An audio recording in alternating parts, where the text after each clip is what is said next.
ho. Alright, here we are. I'm back on the coffee. Just in the afternoon.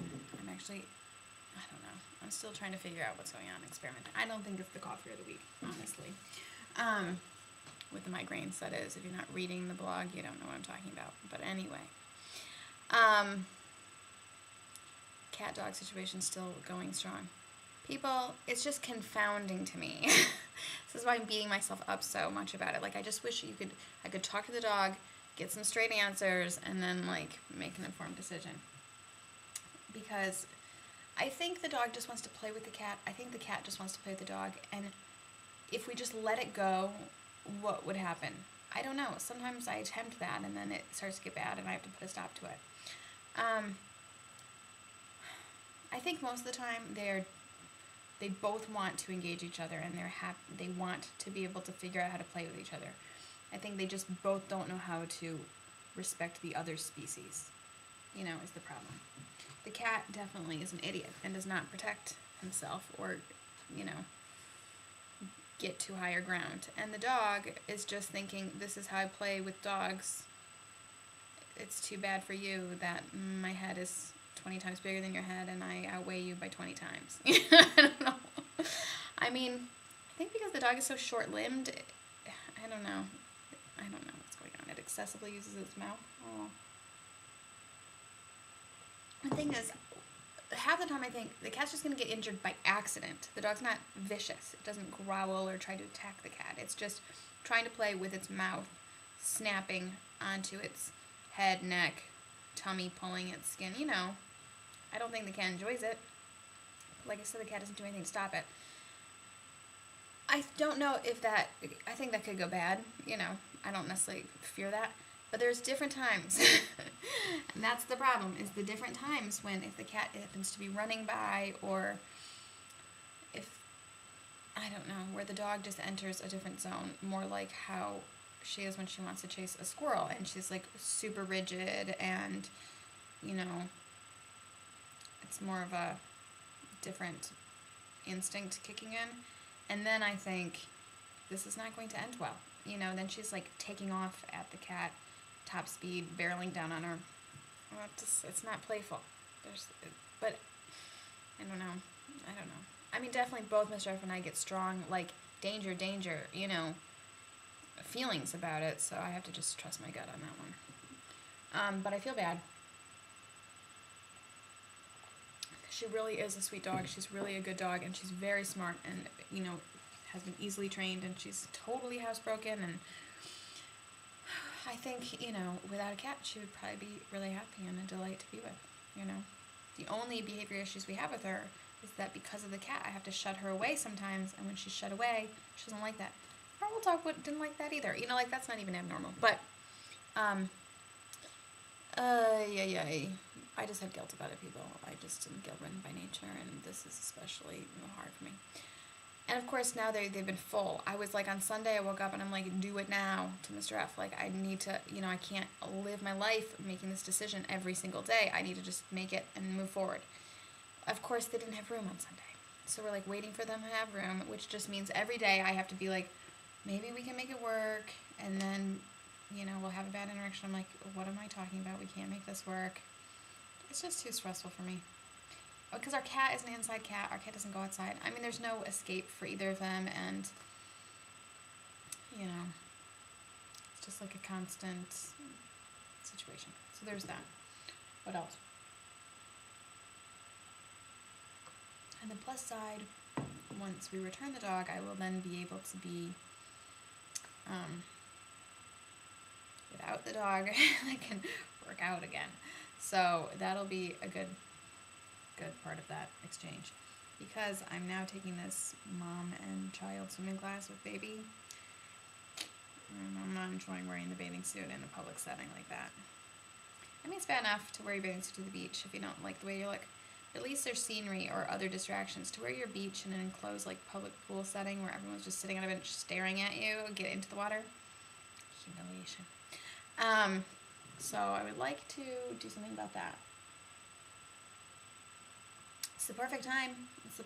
Got like 3 months till real bathing suit season. So it's a good time to do this. I've been doing the wheat-free thing, which is fine, and also I think a good segue into maybe a different kind of diet, because once you cut out the wheat, you're cutting out any kind of like easy access sugar conduit, basically. So it's much easier from here to just, I'm already on mostly just Whole Foods things, whole food, not Whole Foods, the grocery store. Because that's like, the easiest way to go about it. Because I didn't want to replace, you can now, everything comes gluten-free and wheat-free if you wanted to. You just replace all your stuff with other junk food. But I didn't do that because I've done this before. I was like wheat-free for 3 years, and it's a slippery slope once you start doing that. So I think I could be in a good place. I've also been contemplating, those crazy people who do the extreme low-calorie lifestyle? Never going to be able to do it. Those people, it's not a diet. It's like a lifestyle that they believe that you live longer if you consume like 800 calories a day or something crazy. I don't know. I love all this crazy stuff. So, probably not going to do that. It's like half what I could normally handle. But I've thought about it, is all I'm saying. But tonight I'm like, this stuff is crap. We're going out to eat. I'm getting a margarita, getting a hamburger. I'll think about what I want to start doing tomorrow. I don't know. What else? Some people want to know about homeschooling. If you're one of them, feel free to ask me whatever you want in the comments. It's going fine. Half of the time I lie to people if I meet them on the streets. If they were part of our public school experience, I don't really feel like getting into it, so we just pretend that she's going to a private school. She is. It's just a private school of one. What by we, I mean me. Ms. Rev has nothing to do with this. It's just easier, people. I don't feel like getting into it. I don't feel like making people feel bad about their choice. I just have a whole shtick that I talk about being an easy transition for her, whatever. It's a small town, people. I can't help it. I want to be able to like make my decisions for myself, and I don't need everything given back to people. Not a fan. Well, anyway, yet at the same time, half the other people know. What am I going to do? I don't know. It was just easier at the time, so I got to maintain that lie for the rest of the year. Anywho, no one cares about that. It's going fine. It's been probably the easiest transition of my life. It's a perfect fit for my personality and our style of family. It's going well for Kid. She still, says she wants to go to school, but she's, deluding herself. She wants to go back to her old school, which isn't a choice. She's loving it. But she's 8, and she's got a little sass sometimes, so she, has to demonstrate her attitude sometimes. But she's doing fantastically academically, and I'm enjoying it. And this is what I'm going to say.